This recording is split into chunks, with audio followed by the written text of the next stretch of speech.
Ang laki ng kaibahan ng bawat kabataan. Wala namang tama at walang mali. Meron lang talagang kaibahan sa bawat kabataan.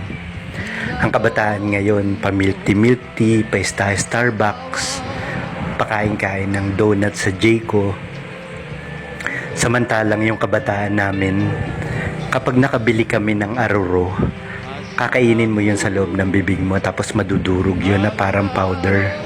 Tapos tsaka kami pasisipulin ng mga teacher namin sa school. Ang ginagawa ko, humaharap ako sa kaklase ko pag pinasipol ako. Tapos bubuga lahat ng powder na yun sa mukha niya.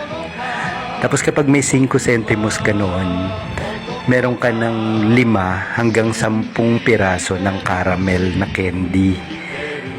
O kaya, pwede kang pumili ng Texas na bubble gum na 5 hanggang 10 piraso din.